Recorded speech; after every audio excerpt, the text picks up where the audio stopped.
Hallo Freunde des gepflegten Morgenkaffees. Prost erst einmal. Naja. Ja, schön, dass ihr wieder hierher gefunden habt. Und im heutigen Video will ich euch endlich mal zeigen, was ich denn für eine Garage gebastelt habe und wie das Ganze vor sich ging. Strom war gerade weg, habe ich gerade mitgekriegt. Naja, egal. Passiert hier öfters mal.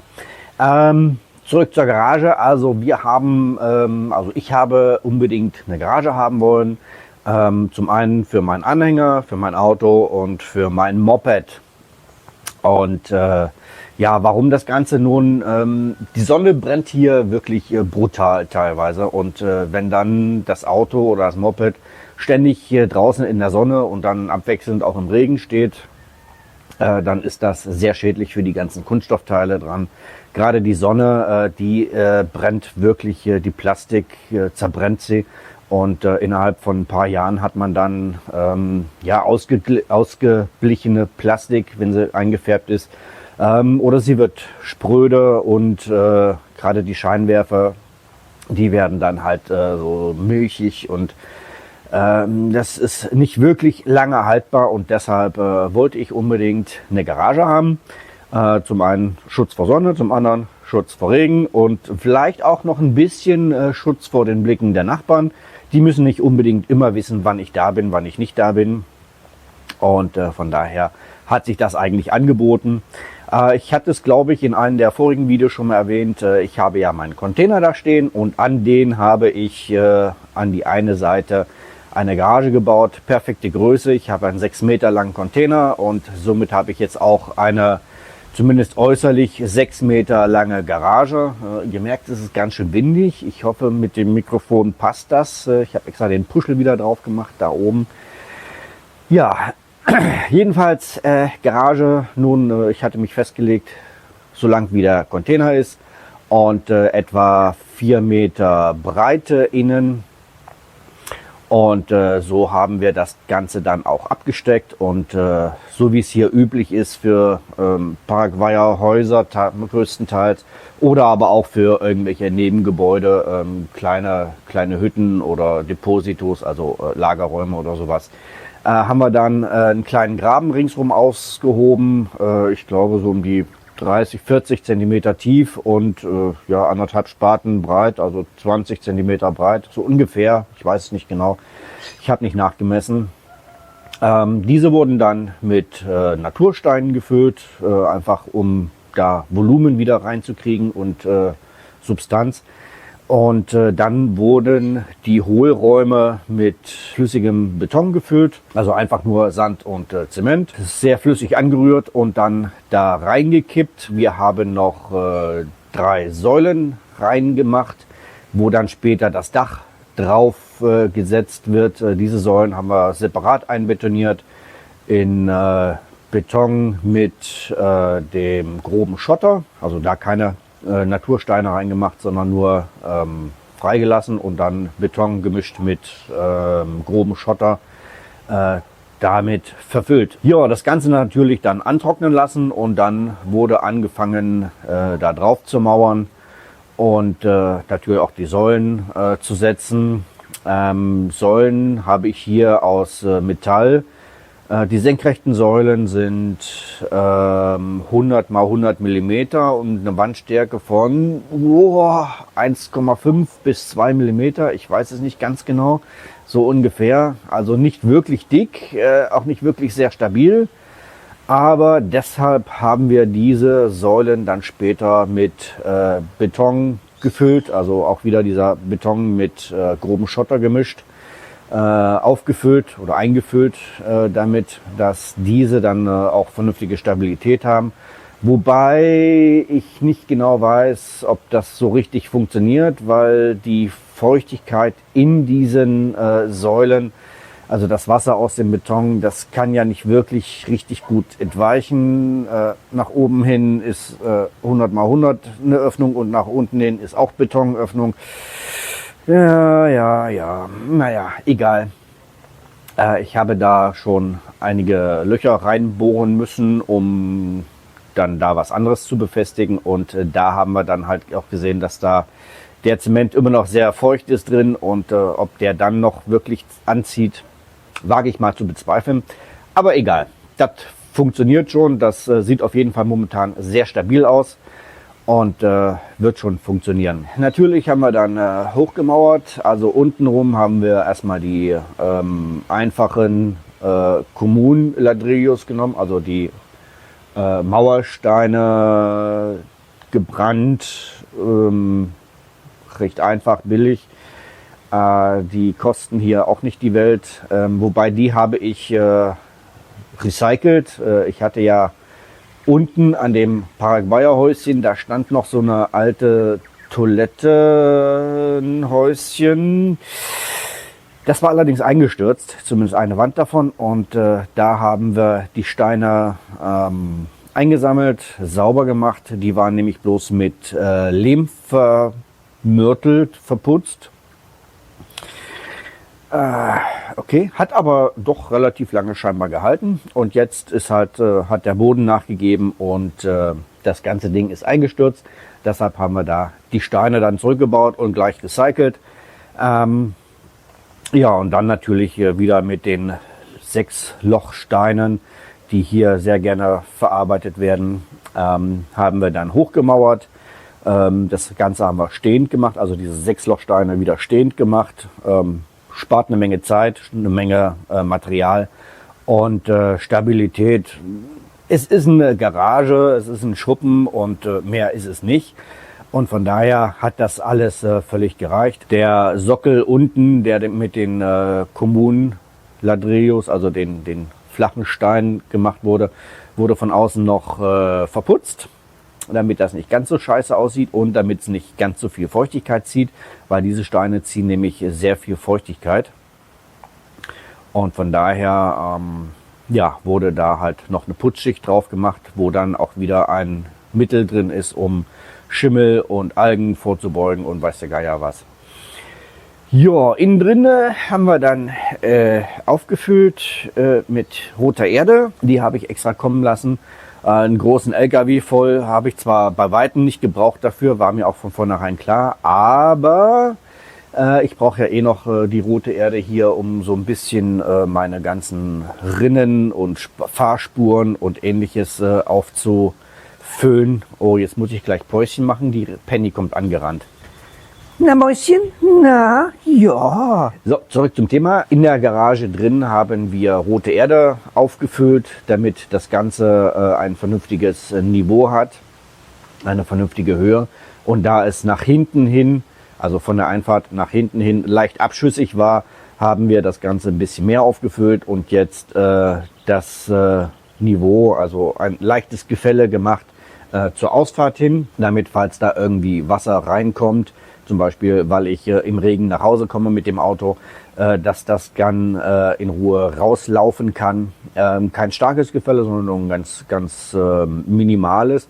Aber das sollte durchaus rausreichen, um dann später kein Wasser in der Garage zu haben. Oder wenn durchs Dach oder unter dem Dach ein bisschen was an Wasser reinkommt, dass das halt alles rauslaufen kann. So, dann ging es darum, das Dach zu machen.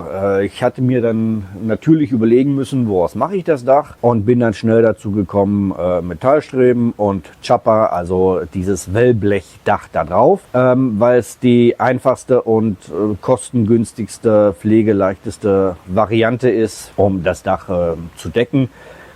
Ich habe mich dazu entschieden, ein sogenanntes Dos Agua zu machen, also ich weiß nicht genau, wie es in Deutschland heißt, jedenfalls ein Spitzdach zu machen in 2 Richtungen, weil ich nämlich auch den Container mit überdachen wollte. Einerseits als Regenschutz, andererseits natürlich als Schutz vor der Sonne, weil wenn die Sonne auf den Container knallt, hast du da drin durchaus mal eine Sauna im Sommer. Und ja, das wollte ich halt unbedingt vermeiden und deshalb haben wir halt dieses Spitzdach gemacht. Ich weiß jetzt nicht, wie es heißt, also genau. Und ja, dann habe ich halt festgestellt, dass das komischerweise oder zufälligerweise die gleiche Symmetrie hat, also ungefähr wie das Dach vom Haupthaus. Und das gibt schon mal ein schönes Bild, finde ich zumindest. Ja, das Ganze wurde dann aufgeschweißt, also die ganzen Streben wurden vorab lackiert, aufgeschweißt und dann wurde da das Chapa, also das Wellblechdach draufgeschraubt.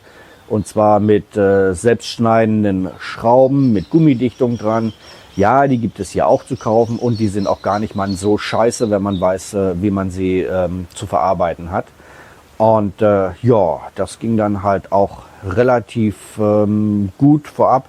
Die Schweißarbeiten an den Dachbalken habe ich nicht gemacht, nicht selber, die habe ich machen lassen von einem Schweißer, der das wohl schon sehr oft gemacht hat, wurde mir gesagt. Dach drauf und dann ja, war es eigentlich auch schon fast fertig. Ich wollte den Boden in der Garage ursprünglich nur so als Erdboden lassen, aber dann kam mein Arbeiter an, hier, du hast noch ein paar Natursteine da übrig, wollen wir die in den Boden legen? Sieht doch viel schöner aus und ist stabiler und ist besser. Und ich so, echt jetzt? Okay, machen wir.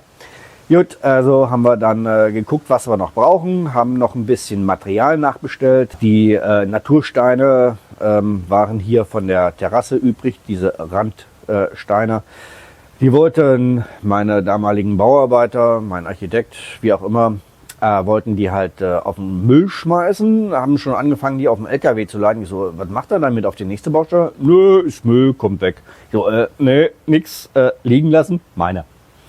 Und ja, die hatte ich dann halt gelagert und jetzt hervorragend für die Garage weiternehmen können. Habe da ringsrum einen Rand mitmachen lassen. Und ja, auch die Einfahrt so ein bisschen, damit da eine stabile Einfahrt ist. Und die Fläche innen drin, da haben wir dann noch ein paar Natursteine nachbestellen müssen. Diese Bruchsteine. Und ja, ich finde die halt nach wie vor sehr schön.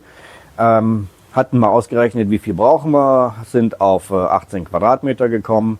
Und haben dann für 18 Quadratmeter Steine bestellt. Und ja, die Ferreterias, also die Baumärkte hier, sind echt Wahnsinn. Man ruft vormittags an, hier, ich brauche dies, das und jenes. Und 2, 3, 4 Stunden später, je nachdem, was es ist und was die für eine Auslastung haben, kommen sie dann und liefern das Zeug an. Und ja, innerhalb des gleichen Ortes ist die Lieferung meistens kostenlos, war auch hier so. Und ja, die waren halt doch einige Male da, um irgendwelches Material zu bringen. Jedenfalls hatten wir für 18 Quadratmeter diese Naturbruchsteine bestellt. Und ich zeige euch mal, was übrig geblieben ist, nämlich das da. Nicht schlecht. Also von der Kalkulation, wie viel das sein müssen, wie viele Steine.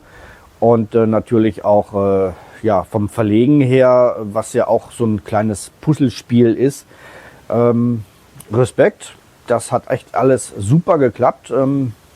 Ich war ja echt skeptisch, ob das reicht an Steinen, aber perfekt. Naja, jedenfalls haben wir dann da ein ordentliches Betonbett gemacht und die Steine dann verlegt. Und jetzt sieht das Ganze sehr schick aus und ist auch sehr stabil. Ich habe es inzwischen natürlich ausprobiert.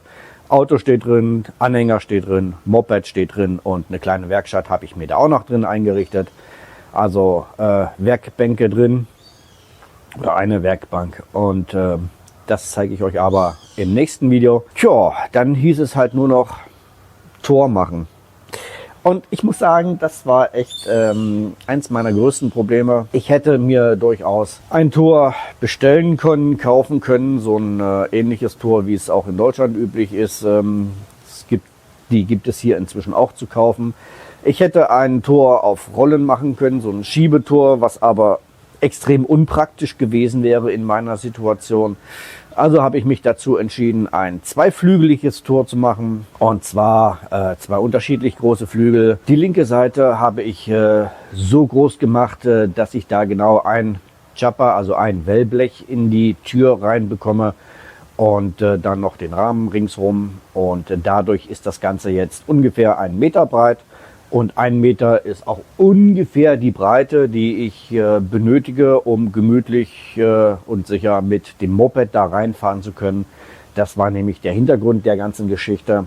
Also linke Tür ist fürs Moped und dann das rechte Tor ist dann, um mit dem Auto reinzufahren. Die Tore, also beide Flügel der Tore, habe ich selber mir ausgedacht und zugeschnitten, konstruiert und auch geschweißt und montiert. Zusammen mit einem Arbeiter haben wir das gemacht. Ich muss sagen, es hat wesentlich länger gedauert, als ich es vermutet habe, aber das lag einfach an meiner eigenen Blödheit bzw. an meiner nicht vorhandenen Erfahrung mit sowas. Aber ich denke mal, das Endergebnis kann sich durchaus sehen lassen. Mit ordentlich dick Farbe drüber sieht man auch nicht, wie scheiße die Schweißnähte aussehen. Und von daher, es hält, es ist stabil und es erfüllt seinen Zweck und damit... was will man mehr? Ja, so, dann kommen garantiert wieder die Fragen, was hat denn der ganze Spaß gekostet? Also habe ich mich mal hingesetzt und das Ganze mal ausgeknispelt, extra für euch.